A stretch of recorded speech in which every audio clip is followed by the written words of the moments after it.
This is video 100 on a MicroPython LVGL embedded solution. In today's video, we create a digital compass. Our test rig is the Pico2 USB board with an external round GC9A01 Touch-LCD. We use an affordable sensor that averages $3. We do not utilize the touch features, so you could just use a plain GC9A01 $3 display, making this a simple and affordable project that looks great. As you can see, our device is running and is currently pointed towards the northwest. As we turn our test rig clockwise, our LVGL scale widget turns under the pointer like a compass and now indicates that we're facing first north and then east.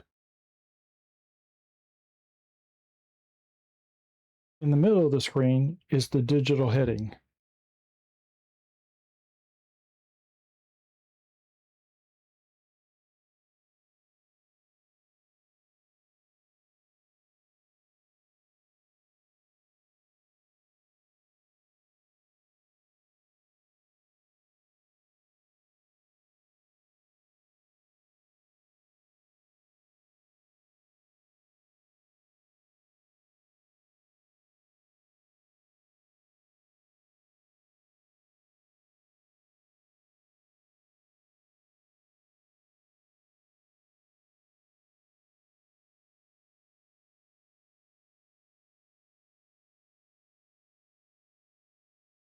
These type of sensors are known to be inaccurate until they are properly configured.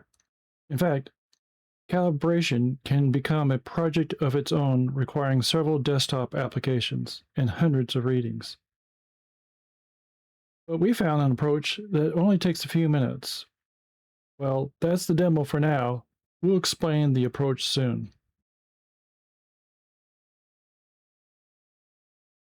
As this channel covers multiple small system solutions over time, please subscribe to stay informed and click like, as that really helps. Here is another look at the test rig. We tested both an RPI Pico2 and a Pico2W. Each worked equally well. We 3D printed a mount for the display. We could just as easily use a breadboard, but all the components must be mounted to accommodate the calibration process. Every paper we read mentioned the sensitivity of the magnetometer sensor to metal objects. So we mounted the sensor as far as possible using plastic brackets and nylon screws and nuts. By the way, there are several types of magnetometer sensors available. Here we use the QMC 5883P GY271 variant, which had to be mounted as shown. We used the GC9A01 display, which is a class within the standard ILI9XXX driver, because a round touch LCD mimics a round compass. However, we must fit our LVGL widgets inside the circle within a square of 240 by 240 pixels. More on this in a few minutes. Our capacitive touchscreen uses a CST816 driver instead of the common XPT2046. Because CST816 is newer technology, we get a glossy protective glass layer and factory calibrated touch points. By mounting it in portrait orientation, we simplify the setup by avoiding the need to transform the coordinates.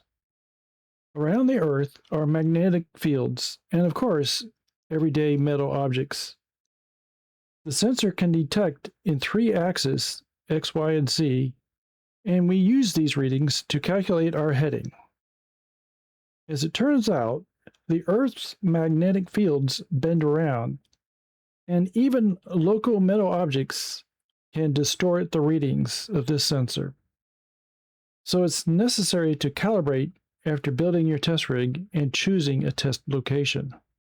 The typical calibration effort must gather many hundreds of readings and calculate both the hard iron from the local magnetic objects and the soft iron influence from nearby large objects. Since our test rig is not flying, we can simplify our calculations by ignoring the z-axis. That way, we have a simple math formula of heading equals arctan 2 using the y and x. By the way, if we are flying, then we need to adjust our readings by using a second sensor called an IMU.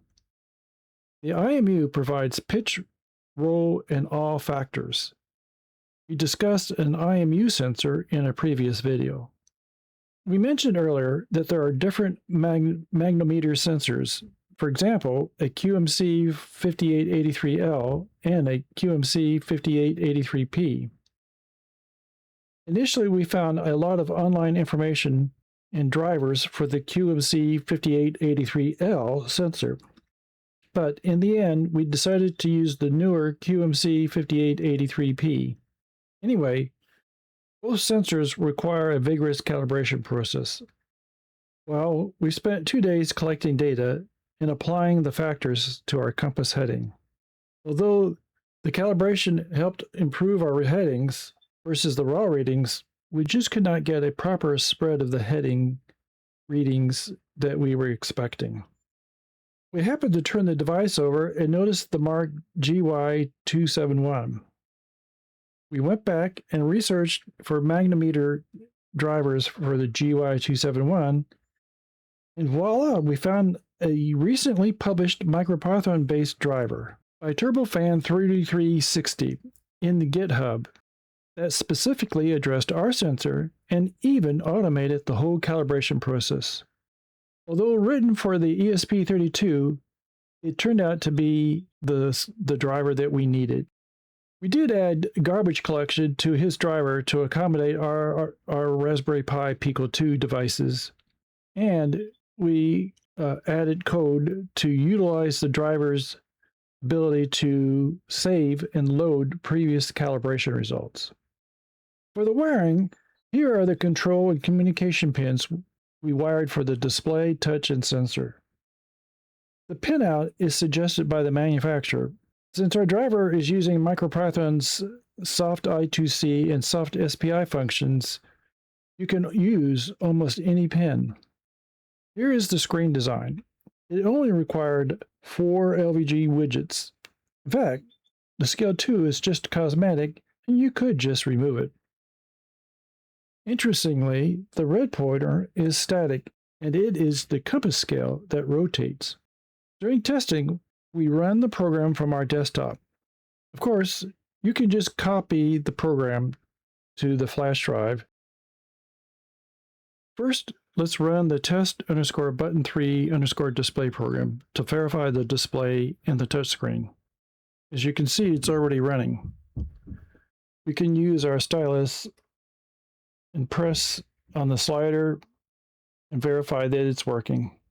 And press the button and verify that it returns the button count. This helped us verify the display and the touch capabilities. Okay, let's stop and run the test_compass_display. To do that, we need to do a hard reset. We do that by pulling the plug. We ran the program earlier, which saved the calibration values inside the program. We'll show that process in a minute. After that, there's a 2-second pause, and then the display is shown. We can move the test rig to face different directions.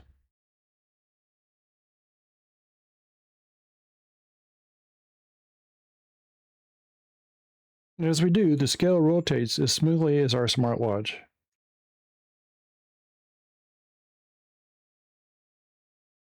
Okay, let's stop the program again and briefly look at the code.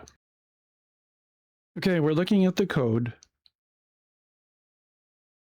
Let's scroll down. And at the top of the program, you'll see that there's a flag called first run, which is currently set to false. If it's false, it's going to use this previously saved calibration data that we've placed inside the program.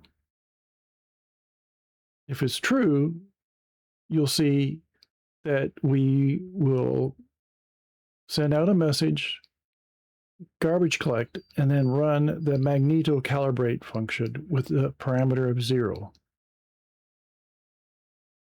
This will do the calibration process, which we'll show in a few seconds.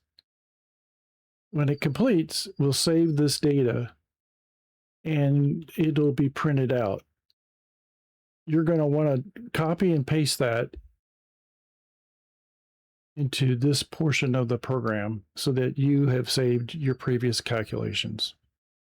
All right, let's go ahead and do that. So we'll change the setting to true,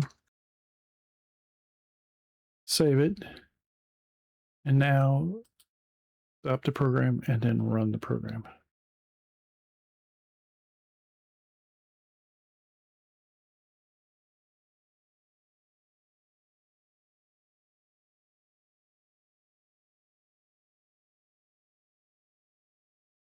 Okay, you see that the first thing the program says is that it's determined the field strength, and now it's ready to begin the compass rotation. So what does that mean? Well, it wants you to pick up the device. In fact, we'll turn the camera back on. It wants you to pick up the device and rotate it in the different X and Y and Z axis. So let's put this off to the side.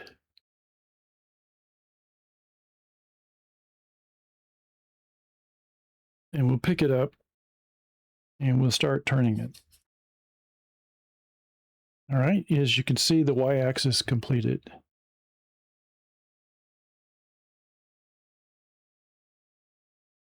Now we'll do it in a different axis.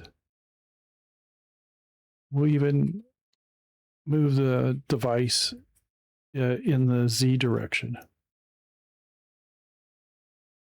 While we're doing this, you'll see that the screen says calibrating, and we're watching the results in our Thony display. Right now, it's even said that the X-axis is completed.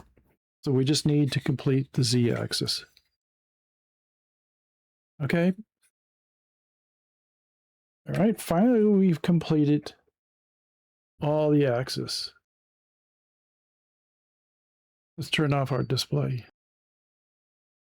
So in Thony, you can see that there's this data, the offset, the hard calibration, and the soft calibration. You want to pick up these values, copy them, go back to your program, and find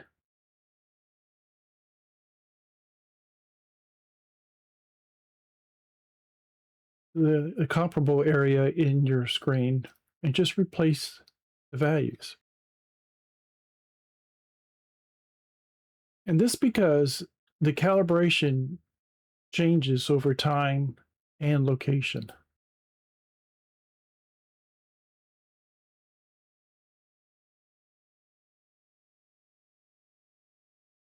Okay, so we've saved all the values. Now we'll go back and change this flag from true to false.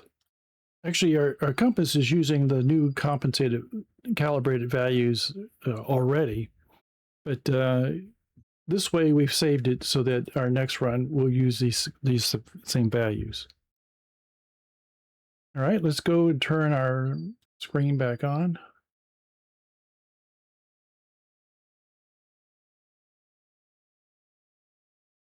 And you can see that as we turn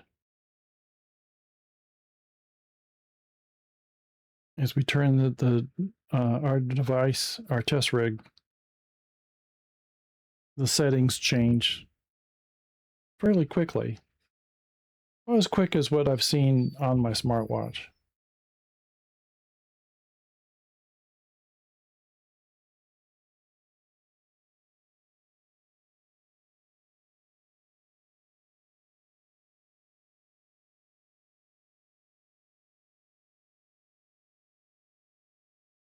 All right, well, that ends the demonstration.